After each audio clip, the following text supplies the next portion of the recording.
इस बार तीसरी बार जो भारतीय जनता पार्टी ने हैट्रिक लगाई है, ये अपने आप में एक बहुत बड़ा अचीवमेंट है। और कहीं ना कहीं भारतीय जनता पार्टी ने जातीय समीकरण को भी साधने की कोशिश करी है, जैसा कि मंत्रिमंडल के विस्तार में भी हर एक वर्ग के विधायक को जो है मंत्रिमंडल में जगह मिली है। तो आपको बताना चाहूंगी, इस वक्त हमारे साथ मौजूद हैं कैबिनेट मंत्री श्याम सिंह राणा जी। बहुत बहुत स्वागत है सर आपका। सर, सबसे पहला सवाल, कल जो है आपने कैबिनेट मंत्री के पद पर आपने जो शपथ ली है, उसमें आप क्या कहना चाहेंगे?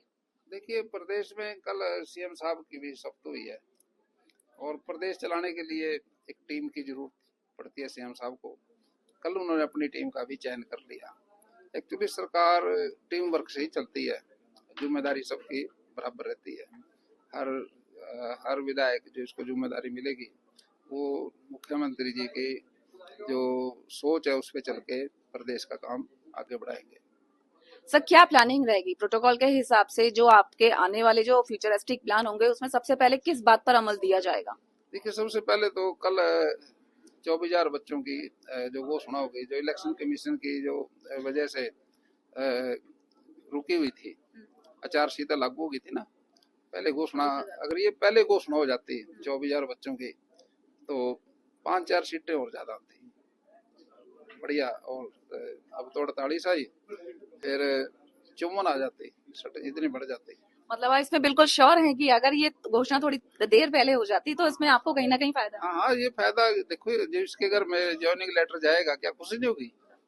वो तो छाड़ा मारेगा, कूदेगा भी, बीजेपी ने अच्छा काम किया और उससे उसको फायदा हो जाता। ये तो स्वाभाविक है, जो काम पहले होगा उसका पहले फायदा होगा। जो लेकिन फिर भी पार्टी की नीति थी, घोषणा तो होनी थी। जैसे ही आचार-संहिता खत्म हुई तो कल शपथ के साथ घोषणा हो गई। सबसे बड़ा काम है ये पार्टी का।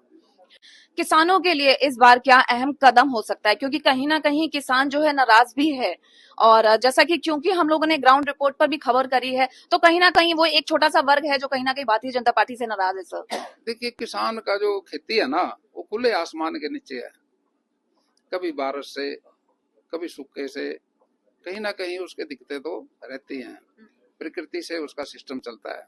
इंडस्ट्री तो चलती है इंडोर और खेती होती है ओपन में, इसलिए उसकी कहीं ना कहीं दिक्कत रह जाती है। अब मंडियों में जैसे उठान की दिक्कत आ जाती है, कहीं ना कहीं कोई मंडी छुट्टी है, फसल आ गई और सेलर वालों ने सट्राई कर दी, पल्लेदारों ने सट्राई कर दी, आड़तियों ने सट्राई कर दी, तो वो सारा काम किसान को झेलना पड़ता है। इसलिए किसान क्या करे, कहीं ना कहीं उसको दिक्कतें रहती है। इसके लिए फिर गवर्नमेंट, आपको क्या लगता है कि क्या एक्शन इस तरीके से होना चाहिए, कठोर कदम? सर, देखिए, देखो, सरकार ने तो बहुत अच्छे कदम उठाए, कठोर से कठोर भी। अब देखिए, पहले क्या था, आप मान लो किसान हो, आपने फसल बेची, आपका पैसा आपके पास नहीं आता था, आड़ती के पास चला जाता था। ये पहला मौका था अभी, जिसने जो अनाज बेचा, जो फसल बेची, उसी के खाते में ही पैसा आना चाहिए।